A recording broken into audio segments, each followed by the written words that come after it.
Welcome back to When Harry Met Board Games, where we feed our people with relatable content, and our victory condition is your satisfaction. I'm Harry, and today we have another playthrough and review. Today I'm going to be playing through and reviewing this game right here. Don't turn off the lights. Full disclaimer, this is a paid playthrough and review.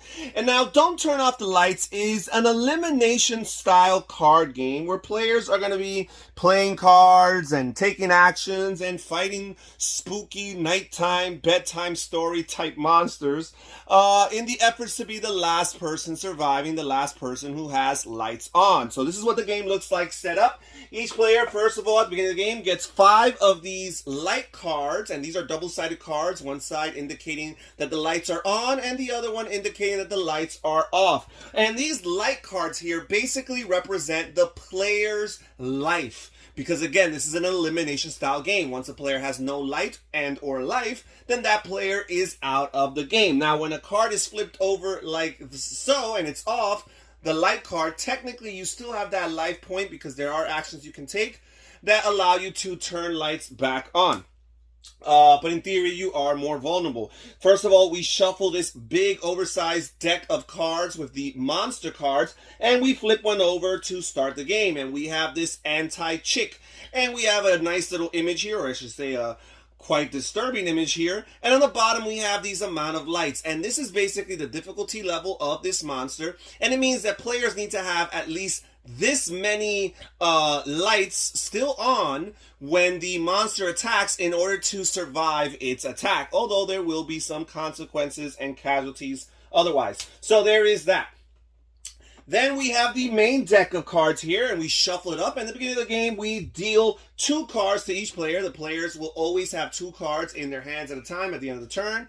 They will discard down to 2 if they need to do so. So let's simulate a few turns and give you guys an idea as to how the game plays. We're going to start with this guy here on the center, since it's clearly visible. His lights, the player here, or this player here, you can't really see all of their life. Didn't fit in this shot. We are simulating, for the purposes of this video, a 3-player game, although the game does go all the way from 3 to 6 players. So a player's turn is divided into several phases. The first thing a player can do on their turn is they look at their cards, and if there's an exclamation mark symbol on the top of their cards, these are cards that can be played technically before the turn actually begins. Now, the players are not going to start the game with any of these exclamation mark symbols on their cards, because if they do, they automatically discard them, reshuffle them back in the deck, and replace that card. You cannot start the game with that exclamation symbol on any of your cards. So since this player does not have any of those symbols, and this is the first turn of the game, we will disregard that. The next thing that happens on a player's turn is that the monster will attack. And again, we're going to look at the amount of lights that the monster has, which is 5. And we're going to look at how much life the current player has, which is also 5. We have 5 lights that are currently on. So we have enough to endure and survive the attack of the anti-chick monster here. However, there will be some casualties, as I mentioned earlier. So what happens, instead of us breaking a light, which simply means discarding it and reducing our life force, instead we simply turn the lights off, which for the time being is as if we do not have that light. However, we're able to recover it by playing certain actions. And now we are done with the monster phase, and we will move on to the next phase in a player's turn, and is to draw the top card from the main deck here and add it to their hand. And this card here has this exclamation symbol, and earlier I mentioned that you cannot start the game with these exclamation symbols. It's actually a little asterisk symbol, the little star symbol. Those are the cards that you can't start the game with and that you can play at the beginning of the turn. These exclamation symbols, on the other hand, these are cards that you have to activate immediately as soon as you draw them. Whatever the card says, whatever it does, you do it at right then and right there as soon as you draw it. And this card is bad news. It says the monster attacks you again. And again, when the monster attacks, we look at their difficulty here, which is 5 light bulbs, 5 lights. And if we have equal to or more, then we will survive that attack without any damage. However, we do not. We have 4 lights because this light is currently on. So now we have to break a light, and we will break that light there. And that light is permanently removed from the game, and now we are weaker. We have less life force, and we are closer to being eliminated and therefore losing the game. And now that the monster has broken a light for this player and dealt his damage, because that has happened, we are going to discard the monster card and replace it with a new monster card. Now, this only happens when a monster successfully destroys the light of a player.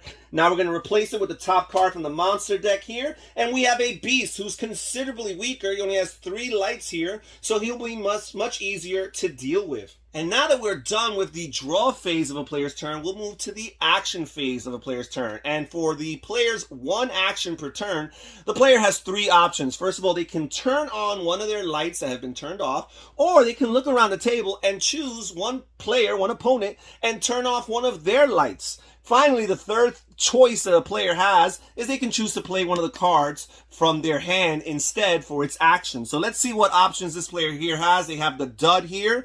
This card does absolutely nothing. You must use your action to discard it. Then we have this dream catcher here. Choose a player to skip their next turn. The monster still attacks them. And we're going to choose this card here. We're going to play the dream catcher.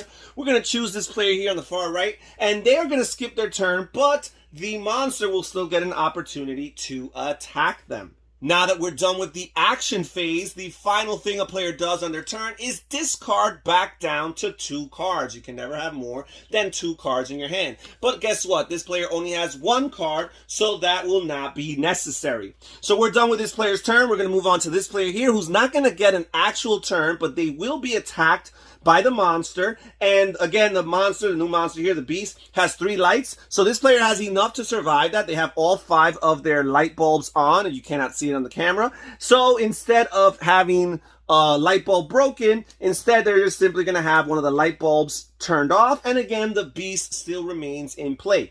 Now we're going to move on to the player here on the far left. We're going to look at their hand, and again the first thing a player could do is play one of the cards with the asterisk symbol on top of their card. So we're going to move straight to the monster attack phase, and again we got 3 light bulbs here. This player has more than enough light to survive that, so instead we're simply going to turn off one of their light bulbs here. And now we will move on to the next phase, which is drawing the top card from the main deck here. And now we are going to get 1 action. Again, for action, we could choose to turn on a light that has been turned off. We can choose to turn off a light from an opponent around the table, or we can choose to play one of their cards for their action. And here we see our options. We have power play. It says use this card before the monster's attack to turn off someone else's light. So this is a card that you could play before the monster's attack phase. And the cool thing about these asterisk cards is that you can even play them on another player's turn. Then we have this light sacrifice card. It says every player, including yourself, must turn off a light. And then finally we have this Intimidation Mask. Pick a player to wear this mask. The current monster will attack that player straight away. Discard the card after the monster attacks. So that's a very, very interesting situation. So I am going to play this card, and I'm going to choose for this player here on the right to wear that mask, so to speak. And they will be attacked by the beast immediately, which again has 3 lights. This player has 4, so they will survive that, but they will have one of these flipped over. And we're done with this player's turn. There's no need to discard back down to 2, so we are all good. Now we'll move on to this player's turn, and we are going to have the attack phase. But before we do so, we're going to choose to play, this player here on the left is going to choose to play that card with the asterisk symbol here. And he's going to use this card before the monster attacks to turn off someone else's light. And since this guy's just about to be attacked, he's going to turn off one of his lights. And that's going to make a huge difference, because before that happened, this player was going to be able to survive the attack of this beast here. But now that there's 3 lights and they only have 2 lights on, they are going to suffer the damage, and they're going to have one of these lights broken permanently. So this player is dangerously close to elimination. So we're done with the beast phase here, the monster phase here, and we're going to move on to the draw a card phase. And this guy just drew the card that this player played, so nobody knows, but this guy has revenge on their minds. They're eventually going to get to that. And they don't have much options as far as all of this. Oh, by the way, the beast just dealt some damage, so we immediately replace him with a new monster. We have the wood goblin here, who's very weak. And I'm going to choose to use, this player's going to choose to use their one action to flip this light back on because they are very, very vulnerable and that they can't play around with that. Okay, so now this player here is going to go, and first we go for the attack phase unless there's any asterisk cards they want to play, and they're not going to choose to do so. So they have more than enough life to survive. Instead, they'll simply turn one off.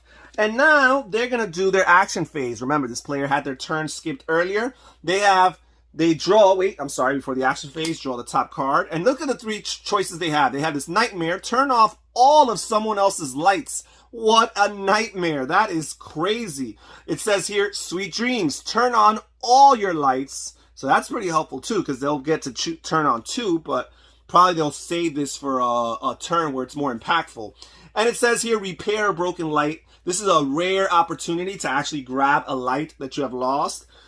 So we're going to choose to play this here. Turn off all of someone else's light. And we're going to choose this player here because they're too strong. So this player here is going to have all of their lights turned off. And now we are done with this player's turn here, and we will move back to this player here. And before the monster attacks, this player here in the center is actually going to choose to play this power play. Use this card before the monster's attack to turn off someone else's lights. Well, actually, that's not even necessary because this player already has all their lights turned off. So, unbeknownst to him, the player here on the far right actually ruined the player here in the center's opportunity for revenge. So instead, the guy's going to attack, and there are not any lights on, so they will be dealt damage. This will be permanently removed, and because the goblin successfully dealt damage, they will be discarded and replaced with a new monster, the Shadow Cat, who also is pretty weak. And now this player will draw the top card from the deck and choose what actions they can take. So they have this Nightlight ability, which again is one of those actions they can take before the monster attacks. And they have this Light Sacrifice. Every player, including yourself, must turn off a light. So this is tough. But you know what? They actually have all their lights off. But you know what? They really want to turn one on because they have to gradually work their way back up. So they're going to turn this light on. They're done with their turn. We'll move on to this player's turn here. And the monster will attack. They will simply turn off one light here. We will draw the top card. Sweet Dreams, turn on all your lights. Again, this is a great card to save when it'll be more impactful. So instead, they're going to use their main action to turn on one of their lights. And now we move on to this player here, and they will be attacked. They have enough, so simply they're going to just discard or flip over one of these cards. They're going to draw the top card from the deck here. And again, they have this Nightmare card. Turn off all of someone else's lights. What a nightmare. So they're going to play this card again, and this time they're going to choose the player in the center to turn off all their lights. So we've got two players here that are very much vulnerable. Oh, by the way, I never discarded back down to 2 with this hand. I'm going to discard that card right there. Okay, now this player here is about to be attacked. And they do have this Nightlight card, which they can play because it has the asterisk symbol right before their attack. And it says, use this card as a temporary light. Discard it once the monster has passed. So now the monster has 2 attack, and he has 2. And because he has this temporary light, he has 2. So he will endure the attack, and he will simply have to turn off 1 light. And we can discard this card once it's done. Now for their action, well, first of all, they draw a top card here. Ooh, Pillow Party. Throw a Pillow Party. Every player except one of your choice can turn on a light. Turn on 2 lights for yourself. Ooh, that might be worth it. So you know what? They are going to play this Pillow Party so they can desperately flip over 2 of their cards. Now this player gets to flip over 1, and this player also gets to flip over 1. And now they are done with their turn. And this is pretty much the way the game continues to play. Little by little, players are going to take these actions. Sometimes really cutthroat, take that style actions. Sometimes the actions are more on the defensive and trying to recuperate their health, so to speak, with their lights. And players continue to doing this until one by one, each player is eliminated and there's only one player standing. The last player, still with some lights turned on, will be the winner of the game. And that's pretty much it for this playthrough, guys. Again, this is a quick and simple, light, easy to learn, take that style elimination card game. If you like elimination style games and you like take that games and you're looking for a new refreshing theme, then this is a game you might want to consider. Thank you so much for joining us here on Harry Met Board Games. This is Harry saying take care everybody, stay safe, stay healthy, and have fun gaming. Bye-bye.